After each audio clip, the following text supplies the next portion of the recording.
Shalom, shalom, bien-aimés dans le Seigneur Tout-Puissant, Christ Jésus. Alors, je suis votre frère Arthur. Alors, aujourd'hui, nous allons, comme souvent, partager la parole de notre Seigneur Jésus-Christ. Le thème de notre partage aujourd'hui, ça doit porter sur le fait que nous sommes la génération qui allons voir le retour du Seigneur Jésus-Christ. Nous sommes la génération qui allons être témoins, qui allons vivre le retour du Seigneur. Avant tout, nous allons remettre cet instant dans les mains de notre Seigneur, Seigneur Jésus-Christ. Toi qui connais tout, toi qui es au contrôle de tout, toi qui gardes tes enfants, Seigneur. Seigneur, c'est toi seul, Papa, qui a le monopole de la vie, Seigneur.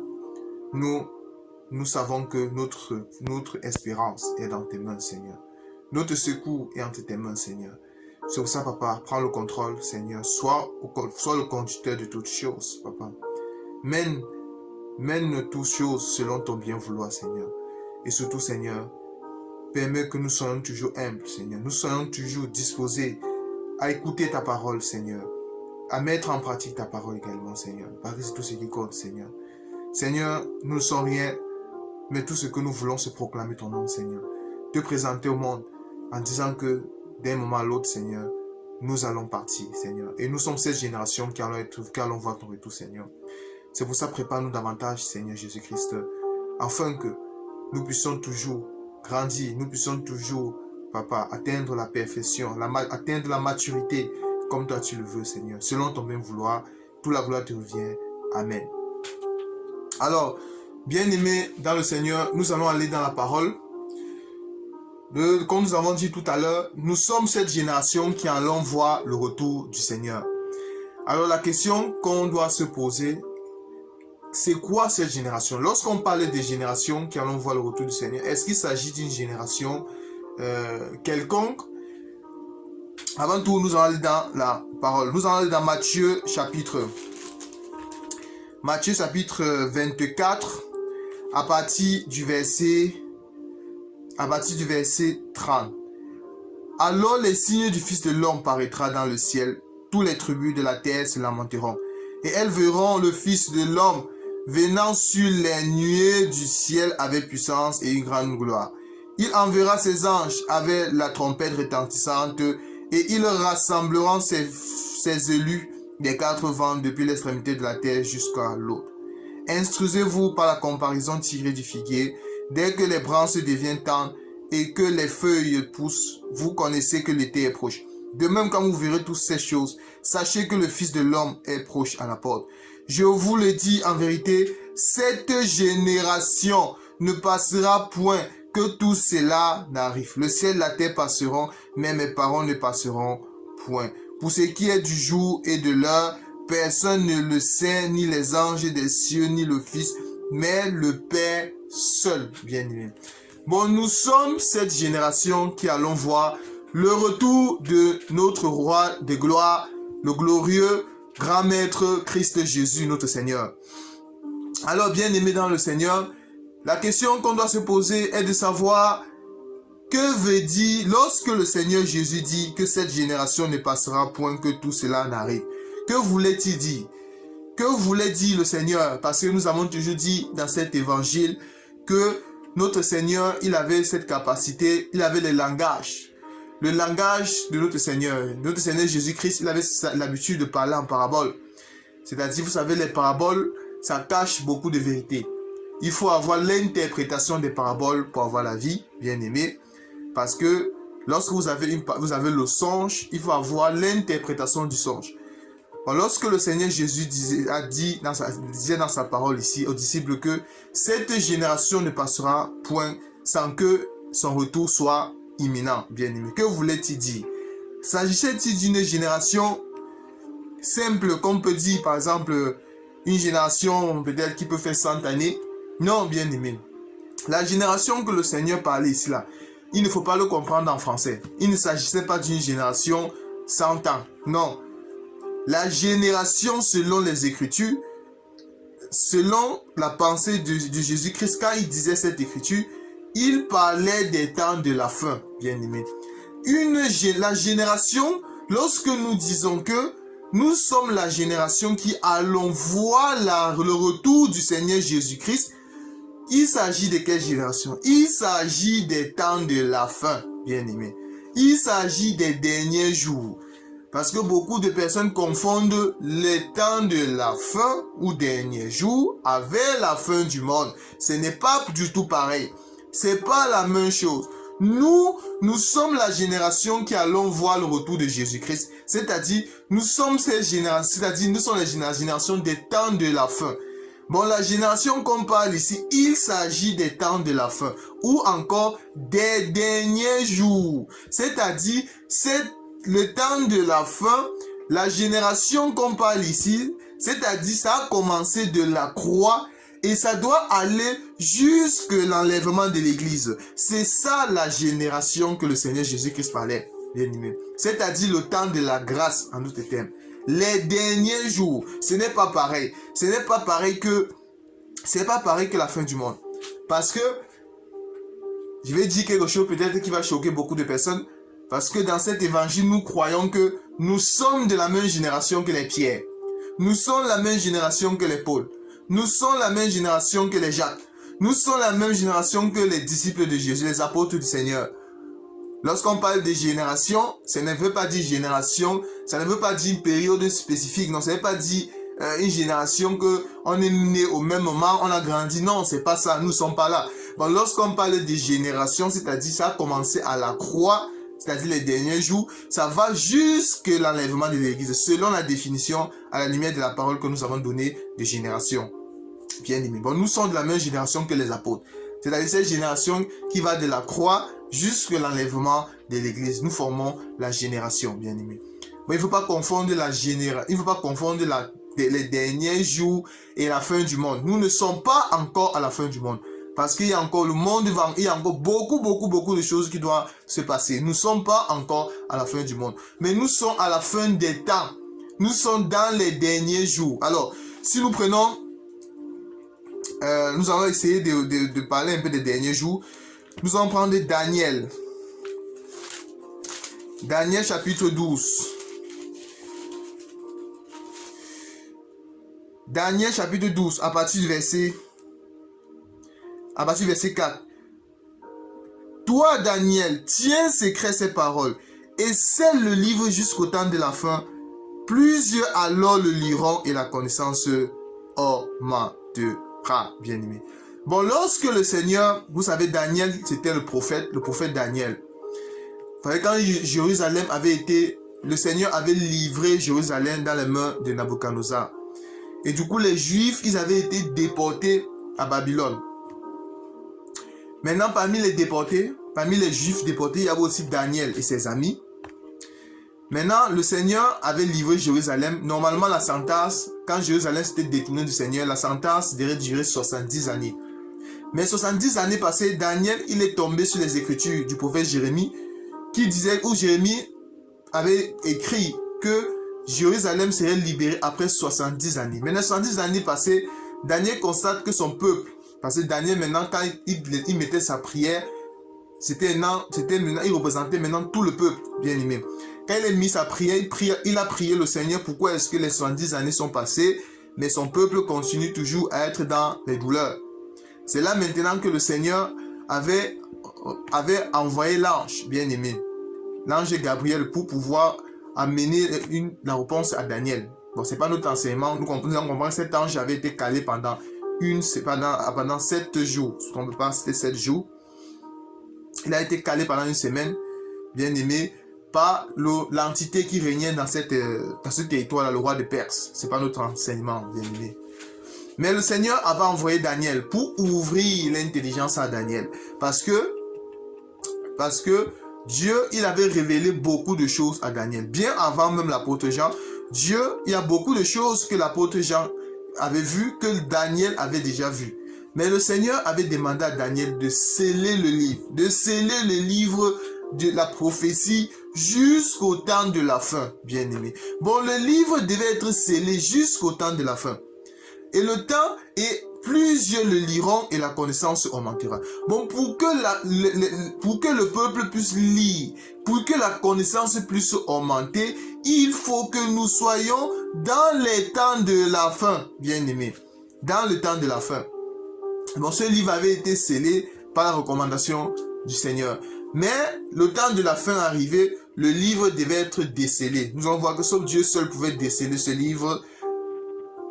Ce livre, tel qu'Apocalypse chapitre 5 nous le dit, ou sauf l'agneau qui était digne d'ouvrir le livre et de rompre les sceaux, bien aimé. C'était notre Seigneur Jésus-Christ seul qui avait la capacité de passer dans le ciel, sur la terre, sous la terre, dans l'eau, sous l'eau. Il n'y avait aucun être qui était capable d'ouvrir le livre, même de regarder le livre, bien aimé, le livre des sept sceaux, sauf le Seigneur Jésus-Christ, le grand maître lui seul, était capable d'ouvrir le livre, était capable de déceler ce livre, parce que ce livre, c'est tout un enseignement, bien aimé. Le livre, là, c'est tout un enseignement.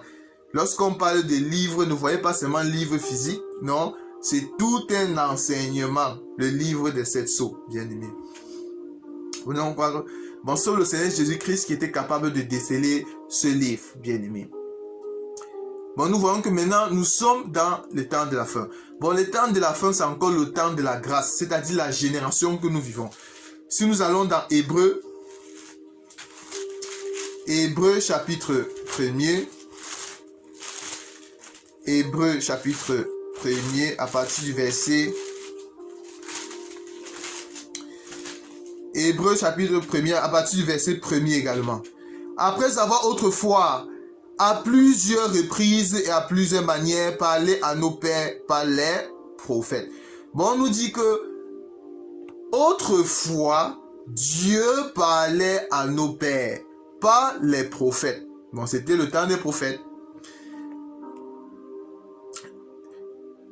Dieu, dans ces derniers temps, nous parle par le Fils qu'il a établi héritier de toutes choses, par lesquelles aussi il a créé le monde, bien aimé.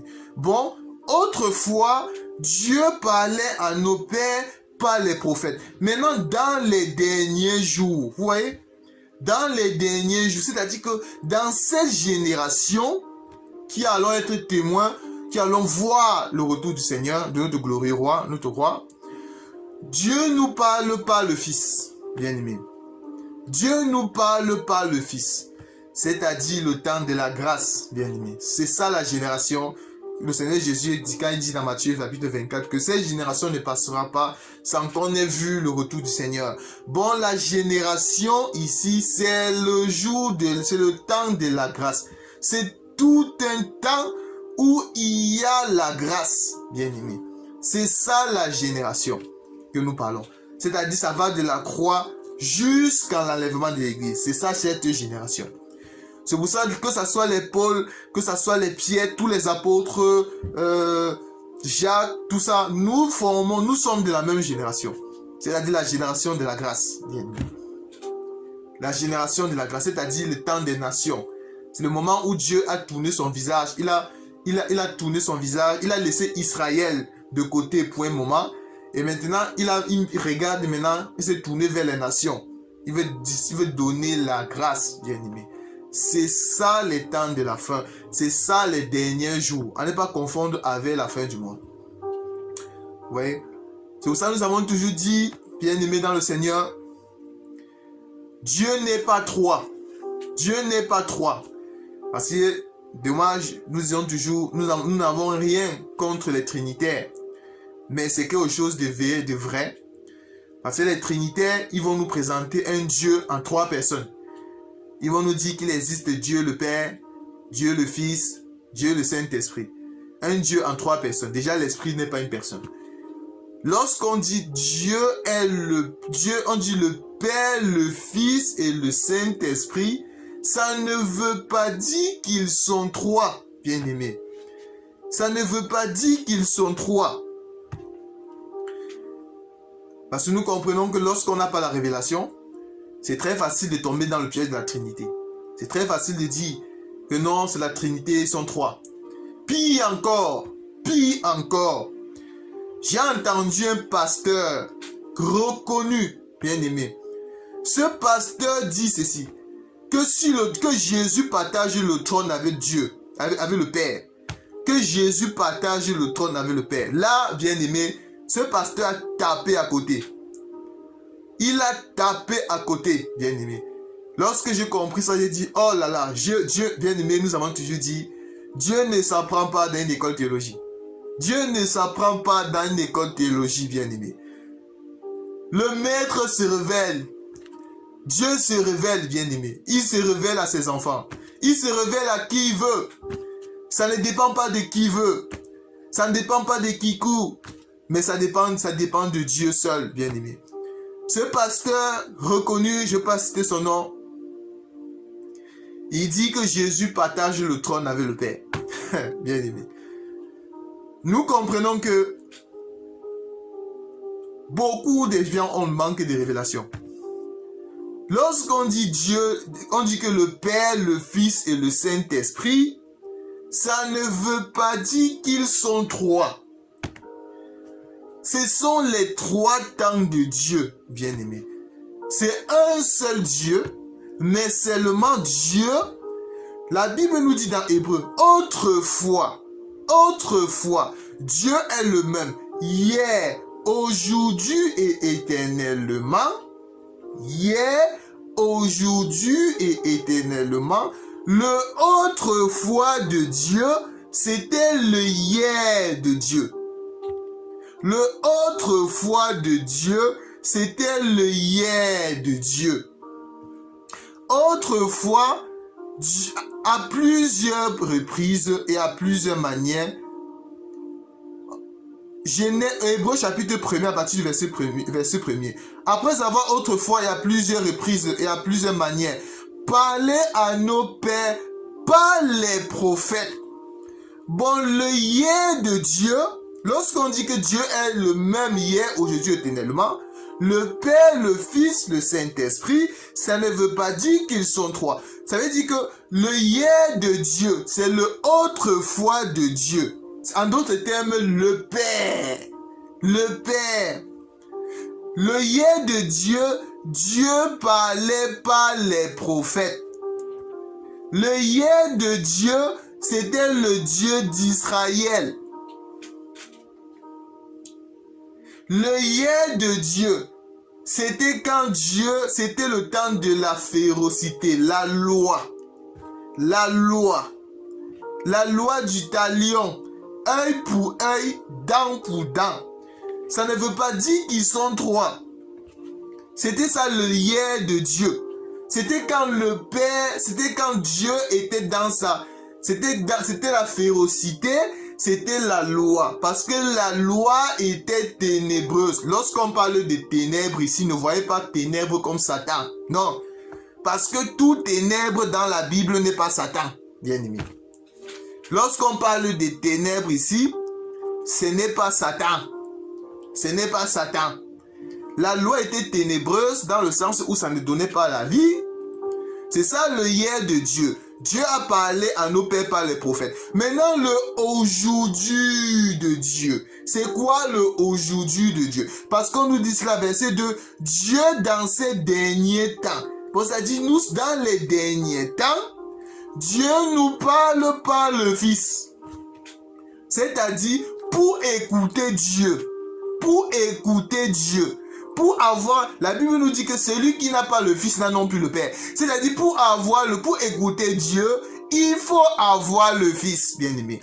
Si tu n'as pas le Fils, tu ne peux pas écouter Dieu. Tu ne peux pas écouter Dieu si tu n'as pas le Fils. Dans les derniers jours, encore le temps de la grâce, Dieu nous parle par le Fils. Il était dans la loi, c'était le Père. Dans les derniers jours, c'est le Fils. C'est ce même Dieu. Ça ne veut pas dire qu'ils sont trois. Dieu maintenant, parce que les derniers jours, c'est ça la grâce. C'est ça la grâce. C'est ça la génération que Jésus-Christ nous parlait. C'est ça les derniers jours. Et maintenant, pour venir donner la grâce, Dieu, il a fallu que Dieu prenne la faiblesse. Il a fallu que Dieu entre dans le temps. Et pour entrer dans le temps, c'est Hébreu chapitre Hébreux. Alors, Hébreux chapitre 10. Hébreux chapitre 10, à partir du verset 5. C'est pourquoi Christ entrant dans le monde dit, tu n'as voulu ni sacrifice ni offrande, mais tu m'as formé un corps, bien-aimé. Bon, nous comprenons que pour venir donner la grâce à l'homme, le Christ s'est fait un corps. Dieu c'est-à-dire Dieu qui a parlé dans le hier par les prophètes, aujourd'hui nous parle par le Fils. C'est-à-dire il faut qu'il prenne un corps. Ce même Dieu, il faut qu'il prenne la faiblesse pour entrer dans le monde, parce que le corps c'est la faiblesse. Lorsque le Christ a pris le corps pour venir entrer dans le temps, alors il s'est appelé Jésus, bien-aimé. Bon, le aujourd'hui de Dieu, c'est Jésus. Le aujourd'hui de Dieu, c'est Jésus. Ça ne veut pas dire qu'il y a Dieu, le Père. Ça ne veut pas dire qu'il y a le Fils. Ça ne veut pas dire qu'il y a 3 personnes. Non. C'est toujours Dieu qui agit dans les dispensations différentes. Ça ne veut pas dire qu'il y a 3 dieux. Non. Ça ne veut pas dire qu'il y a un... Parce que les trinitaires vont nous dire qu'il y a un Dieu en 3 personnes. Non, c'est un seul Dieu. Un seul Dieu. Et dit encore, nous disons encore, dans cet évangile qui est basé sur Christ, christocentrique, nous croyons en un seul Dieu. Nous ne croyons pas en 3 dieux. Nous ne croyons pas en un Dieu divisé en 3 personnes. Non, bien-aimé. C'est ça le temps de la fin. C'est que Dieu le Père, il prend la faiblesse. Quand il prend la faiblesse, c'est pour entrer dans le temps. Il prend un corps. C'est ça. Il cache. Alors nous allons monter, bien aimé. Là, nous ne voulons pas monter, mais les trinitaires, quand ils disent certaines choses, nous nous demandons où. Nous comprenons qu'ils n'ont pas la révélation, bien aimé. Nous comprenons qu'ils ont un problème de révélation. C'est tout. Dieu est nu. Notre Dieu est nu. Dieu est nu. Lorsqu'on parle de la nudité de Dieu, c'est la gloire. Dieu ne peut pas entrer dans le temps s'il ne cache pas sa nudité, bien-aimé. Dieu ne peut pas entrer dans le temps, il ne peut pas venir donner la grâce s'il ne cache pas sa nudité. Dieu ne peut pas entrer dans cette génération s'il ne cache pas sa nudité. Mais comment Dieu a caché sa nudité, bien-aimé? Pour cacher sa nudité, Dieu a pris un manteau. Permettez-nous de monter, bien-aimé. Dieu a pris un manteau pour cacher sa nudité. C'est ça le aujourd'hui de Dieu, bien-aimé. C'est ça le aujourd'hui de Dieu. Le aujourd'hui de Dieu, c'est encore le temps de la grâce, bien-aimé. C'est ça le temps du Fils. Bon, nous comprenons que pour cacher sa nudité, Dieu s'est caché. Dieu s'est incarné dans un corps, bien-aimé. Nous comprenons que le corps, c'était Jésus, bien-aimé. Bon, Jésus, c'est la nuée. Ah, j'aime ça. C'est la nuée où Dieu cache sa nudité. Ça ne veut pas dire qu'ils sont 3. Non. Non. Pire encore, ce pasteur reconnu, bien-aimé, qui dit que sur le trône, Jésus partage le trône avec Dieu. Apocalypse chapitre 4. Apocalypse chapitre 4. Qu'est-ce qu'il nous est dit? Nous allons répondre, bien-aimé. Est-ce que Jésus partage le trône? Parce que c'est très faux. Parce que celui qui est assis sur le trône, c'est toujours Jésus. Après Apocalypse chapitre 4, verset 1er. Après cela, je regardais. Et voici une porte était ouverte dans le ciel. La première voix que j'avais entendue comme le son d'une trompette. Et qui me parlait, dit, monte ici, je te ferai voir ce qui doit arriver par la suite. Aussitôt, je fus ravi en esprit. Et voici, il y avait un trône, bien-aimé. Un trône, pas deux. Dans le ciel. Et sur ce trône, quelqu'un était assis. Celui qui était assis avait l'aspect d'une pierre de jaspe et de soie-d'âne. Et le trône était environné d'un arc en ciel semblable à de l'émeraude. Au-dessus du trône, j'ai vu 24 trônes. Et ces trônes, 24 vieillards assis, revêtus de vêtements blancs. Et leur tête et des couronnes d'or. Vous voyez? Bon, sur le trône, il y a Jésus qui est assis sur le trône. Jésus ne partage Dieu. Jésus, c'est Dieu le Père. Le Père est assis sur le trône. Le Père est assis sur le trône. Il n'y a pas deux personnes sur le trône, bien-aimé. Il n'y a pas deux personnes sur le trône. Jésus-Christ seul, le grand maître. Le grand maître seul est assis sur le trône. Il n'y a pas qu'il y a Dieu le Père. Il n'y a pas qu'il y a Jésus partage le trône avec Dieu, avec le Père. Quelle abomination ce pasteur. Nous ne pas citer son nom. Bien-aimés dans le Seigneur. Bon, Dieu ne sont pas trois. Il n'y a pas trois dieux. Non. Ça, c'est Trinité. Les apôtres n'ont pas enseigné la Trinité.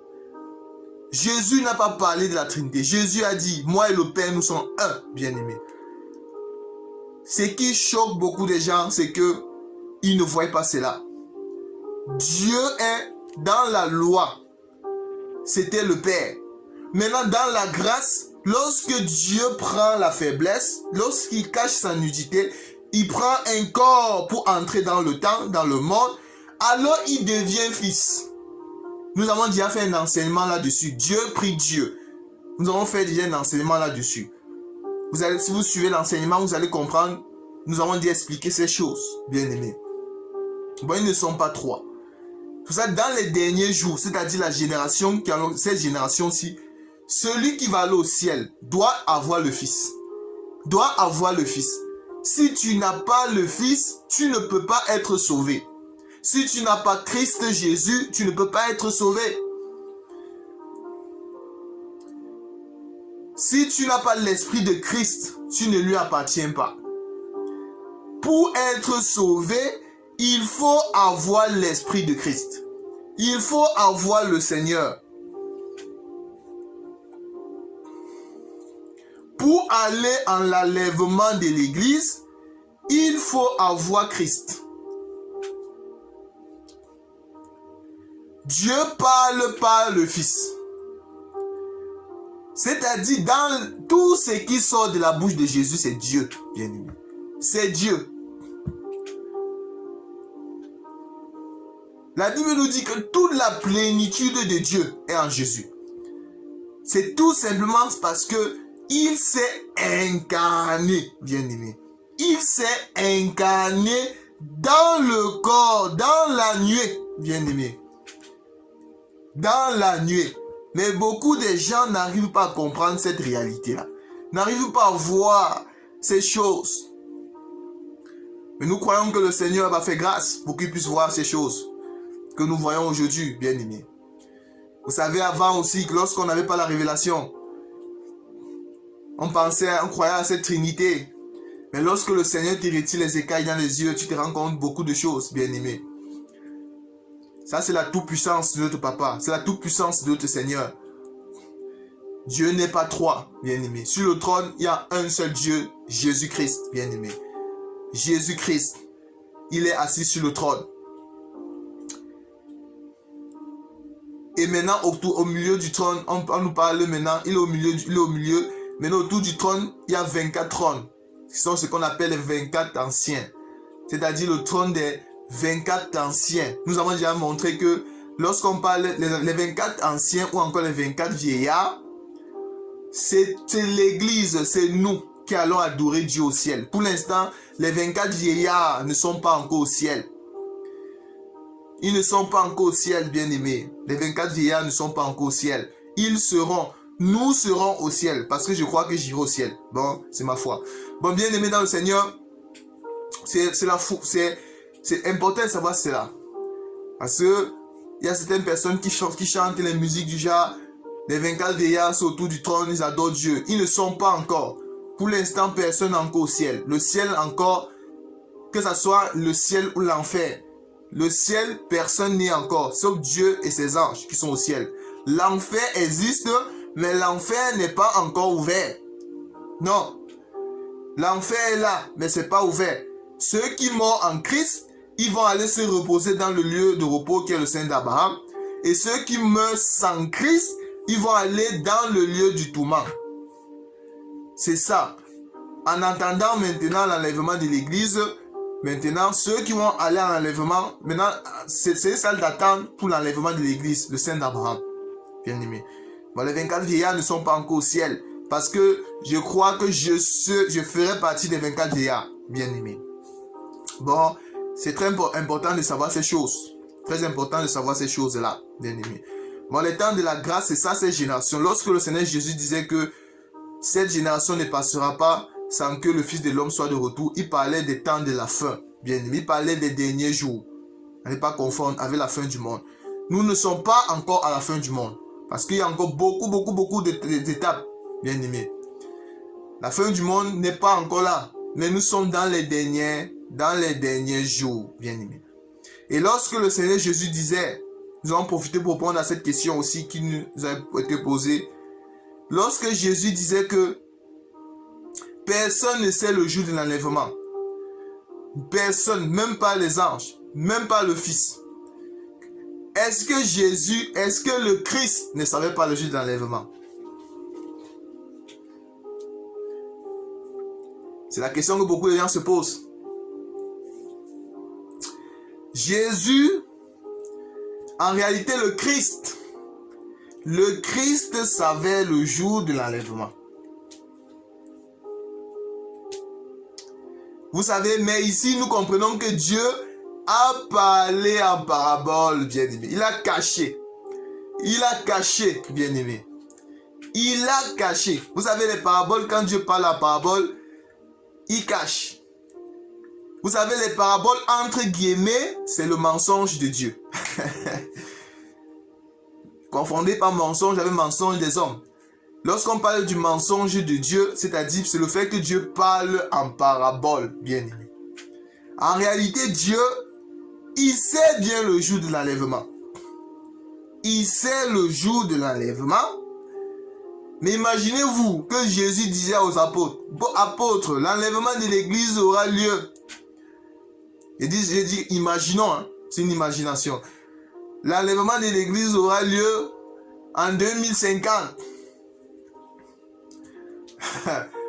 Mais notre Seigneur a caché les choses. Personne ne sait.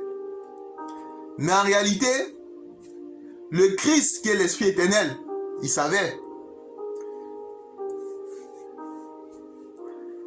Mais quand il prend la faiblesse, il prend un corps, nous comprenons que il y a certaines choses qu'il n'a pas dit. Bien aimé dans le Seigneur.